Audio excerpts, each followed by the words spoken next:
बंधु माने आजिर एही कार्यक्रम को आपण मानक स्वागत। आजिर एही कार्यक्रमटी मकर राशि व्यक्ति विशेष मानक पई बहुत ही खास अटे, बहुत ही गुरुत्वपूर्ण अटे। कारण एही मकर संक्रांति ठारू आपणकर जीवन को बहुत गुड़िए खुशी आसवाक जाउछि। अनेक क्षेत्र में आपण को सफलता मिलवाक जाउछि। कारण ग्रह मानकर गोचर रे एक बड़ परिवर्तन हेबाक जाउछि। एही मकर संक्रांति दिन सूर्य आपणकर द्वादश भावरु बाहरी आपणकर लग्न को आपणकर प्रथम भाव को प्रवेश करिवे। एहा परे बुध एवं मंगल मध्य आपणकर प्रथम भाव को प्रवेश करिवे, जहा फଳରେ आपणक जीवन रे चलिथिबा अनेक गुड़िए समस्यार अंत हेबा पई जाउछि। आपणकर जीवन को अनेक गुड़िए खुशी एवं सफलता आसीबाक जाउछि। तो बंधु माने केउ सब क्षेत्र रे आपण को सफलता मिलबाक जाउछि से विषय जानिबा पई आपण माने भिडियोटी को स्किप न करी शेष पर्यंत निश्चय देखंतु एवं भिडियोटी को लाइक करी चैनल टी को सब्सक्राइब कर दियंतु। कमेंट बॉक्स रे भक्ति एवं श्रद्धार सहित जय श्री जगन्नाथ जय मां लक्ष्मी निश्चय लिखंतु। तो बंधु माने आसंतु आरंभ करिबा आजिर एही कार्यक्रम को, जहा आपणकर जन्म राशि तथा चंद्र राशि उपरे आधारित अटे। तो राशि चक्र 12 गोटी राशि मध्यरु दशम राशि हेउछि मकर राशि। मकर राशि राष्ट्राधिपति हेउछन्ति शनि। शनि आपणक कुंडलीर तृतीय भाव में गोचर करुछन्ति। तृतीय भाव में शनिकर गोचर को सर्वोत्तम बोली माना जायथाय। तेबे बंधु माने पूर्वरु 4टी ग्रह आपणकर द्वादश भाव में गोचर करुथिले। द्वादश भावटी को कुंडली रे भलो बोली माना जाय न थाए। तेणु एठारे एही 4टी ग्रह जो माने कि बुध, सूर्य, मंगल एवं शुक्र आपण को अशुभ फल प्रदान करुथिले। किंतु एही मकर संक्रांति ठारू एही 4टी ग्रह आपण को शुभ फल प्रदान करबाक जाउछन्ति। कारण एही 4टी ग्रह आपणकर प्रथम भाव में गोचर करिवे।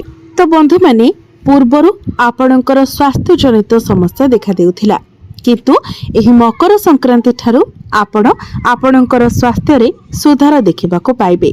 आपण निजको स्वास्थ्यवान अनुभव करिवे। आपणकर इम्यूनिटी सिस्टम स्ट्रांग रहिबो। पूर्वरु आपणकर जहा भी स्वास्थ्य जनित समस्या थिला से सब दूर होइछिबो। पूर्वरु आपणकर एलर्जी, इन्फेक्शन भली समस्या देखा देउथिला, पेट जनित समस्या देखा देउथिला, आपणकर इम्यूनिटी सिस्टम डाउन रहुथिला। किंतु एही मकर संक्रांति ठारू आपण एसबुरे रिकवरी देखिबाको पाइबे। विद्यार्थी मानक पाई मध्य एही मकर संक्रांति ठारू समय बहुत भल रहुछि। पूर्वरु आपणकर मन पाठ पढ़ारे लागु नथिला। पाठ पढ़ारे आपणकर एकाग्रता रहु नथिला, कंसंट्रेशन रहु नथिला। किंतु आपण लक्ष्य करिवे एही मकर संक्रांति ठारू पाठ पढ़ारे आपणकर आग्रह आसीबो। आपणकर माइंड शार्प रहिबो। कारण एही मकर संक्रांति ठारू बुध एवं शुक्र, सूर्य आपणकर प्रथम भाव में गोचर करिवे, जहा फଳରେ आपणक मध्यरे कॉन्फिडेंस लेवल बहुत भल रहिबो। आपण निजको एनर्जेटिक फील करिवे। आपणको पाठ पढ़ारे बहुत अधिक सफलता मिलिबो। एही मकर संक्रांति परे जदि आपणकर किछि एग्जाम अछि, कॉम्पिटिटिव एग्जाम अछि, प्रतियोगितामूलक परीक्षा अछि, सरकारी परीक्षा अछि, तो सेथिरे आपण कृतकार्य हेबे। आपण को शुभ फल प्राप्ति हेबो। एही मकर संक्रांति परे जदि आपण पाठ पढ़ा रिलेटेड किछि स्टेप नियंती, किछि डिसीजन नियंती, तो सेथिरे मध्य आपण को सफलता मिलिबो। आपण जदि किछि फॉर्म फिलअप करिबा पई चाहुथिले, एडमिशन करिबा पई चाहुथिले, तो मकर संक्रांति परर समय आपणक पई बहुत भल रहिबो। बंधु माने आपणकर प्रेम जीवन कथा जदि कहिबा, तो मकर संक्रांति पूर्वरु आपणकर प्रेम जीवन रे बहुत अधिक डिस्टर्बेंस थिला। छोट छोट कथा को नेकी आपणक मध्यरे कଳି झगड़ा हेउथिला, मनंतर मतांतर हेउथिला। कारण बुध एवं शुक्र आपणकर द्वादश भाव में गोचर करुथिले, जहा फଳରେ आपणक मध्यरे अंडरस्टैंडिंग ठीक रहु नथिला, ताळमेळ ठीक रहु नथिला। किंतु जेतेबेले बुध एवं शुक्र आपणकर प्रथम भाव को चली आसीबे, अर्थात मकर संक्रांति परठारु आपणक मध्यरे सब किछि ठीक होइछिबो। पूर्वर जहाँ भी किसी डिस्टर्बांस थिला से सब समाधान हो जिवो। आपणक मध्यरे भल पाइबा बढ़िबो, कनेक्शन स्ट्रांग हेबो। आपणकर पार्टनर तांको निजर भूल को बुझी पारिबे। वैवाहिक जीवन कथा जदि कहिबा तो आपणकर पार्टनर टिके मूड स्विंग होई पारे, जेहेतु आपणकर प्रथम भावरे बुध, शुक्र, सूर्य एवं मंगल गोचर करिवे तो चारोटी ग्रहंकर दृष्टि आपणकर सप्तम भाव उपरे पड़िबो, जहा फଳରେ आपणकर जीवन साथींकर टिके मूड स्विंग हेबो। सूर्यंक जोगु तांको मध्यरे एग्रेशन रहिबो, मंगलंक पई टिके क्रोध स्वभाव रहिबो, शुक्रंक पई तांकर स्वभाव टिके रोमांटिक रहिबो एवं बुद्धंक जोगु तांकर बाणी रे एक अट्रैक्टनेस रहिबो। तो आपण निजे मध्य बुझी पारिबे नाही आपणकर जीवन साथींकर मन रे कोन चलीछि। तो आपण जदि एई सब रे टिके एडजस्ट करि नेबे तो वैवाहिक जीवन आपणकर बहुत भल रहिबो, कारण आपणक मध्य रे भी टिके क्रोध एवं एग्रेशन रहिबो, जेहेतु आपणकर प्रथम भाव रे सूर्य एवं मंगल गोचर करिवे। तेणु तांकर प्रभाव रे आपणकर जीवन साथींक मध्य रे जे स्वभाव रहिबो आपणक मध्य रे मध्य सेही प्रकारर स्वभाव देखा देबो। तो एई सब कथा प्रति आपण टिके सतर्क रहंतु। भाग्य कथा जदि कहिबा तो पूर्वरु आपणकर भाग्य भावर अधिपति बुध द्वादश भाव गोचर करुथिले, तो आपणकर भाग्य रे बाधा विघ्न आसुथिला। आपण जो भी कार्य आरंभ करुथिले सेथिरे अनेक समस्या देखिबाको मिलुथिला, बाधा विघ्न देखिबाको मिलुथिला। किंतु एही मकर संक्रांति ठारो जतेबेले बुध आपणकर प्रथम भाव रे प्रवेश करिवे तो आपणकर भाग्य स्ट्रांग होई जिवो। आपणको संपूर्ण भाव रे आपणक भाग्यर साथ मिलिबो। भाग्य संबंधित आपण जहाँ भी निर्णय नेबे सेथिरे आपणको सफलता मिलिबो।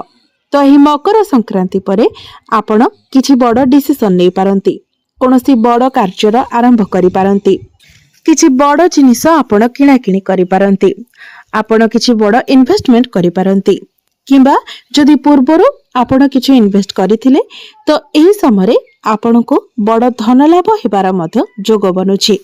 आपण कोनोसी भूमि, जमी, प्रॉपर्टी इत्यादि किणी पारंती, नूतन यानवाहन किणी पारंती, किंबा नूतन गृह इत्यादि निर्माण करि पारंती। जेहेतु बुध आपणकर प्रथम भाव रे गोचर करिवे तो एठारे से केंद्र त्रिकोण राजयोगर निर्माण करिवे, जहां आपणकर भाग्य को आहुरी अधिक मजबूत बनाइबो। क्यारियर कथा जदि कहिबा तो क्यारियर रे मध्य आपणको बहुत किछि अपॉर्चुनिटी मिलिबा को जाउछि, जेहेतु आपणकर क्यारियर भावर अधिपति शुक्र एवं बुध आपणकर प्रथम भाव रे गोचर करिवे तो आपणक भाग्यर साथ आपणको मिलिबो। भाग्य बल रे आपण आपणकर क्यारियर रे बहुत अधिक ग्रो करिवे। आपणको आपणकर क्यारियर रे किछि अचीवमेंट मिलि पारे, किछि बड़ अपॉर्चुनिटी मिलि पारे। आपणको आपणकर कार्य क्षेत्र रे प्रमोशन मध्य मिलि पारे। जदि आपणक निकट रे चाकरी नाही तो एही मकर संक्रांति परे आपणको चाकरी मिलिबार बहुत अधिक संभावना रहुछि। तेणु आपण निज तरफरु चेष्टा जारी रखंतु। बिजनेस कथा जदि कहिबा तो बिजनेस मध्य एही मकर संक्रांति परे आपणकर बहुत भल रहिबो। आपणकर फाइनेंशियल ग्रोथ हेबो, आपणकर डेली इनकम बढ़िबो। बिजनेस रे आपणको अधिक प्रॉफिट मिलिबो, आपणकर ग्राहक बढ़िबे। आपण आपणकर बिजनेस को आगो को बढ़ाइबा को चिंता करिवे। बिजनेस को नेकी नुआ नुआ आइडिया मध्य आपणकर मन को आसीबो एवं जदि आपण एहा को कार्यकारी करूछंती तो निश्चित भाव रे आपण लाभान्वित मध्य हेबे। तो एबे आसंतु जानिबा किछि उपाय विषय जो उपाय गुड़िक करबा द्वारा आपणको अधिक मात्रा रे शुभ फल प्राप्ति हेबो।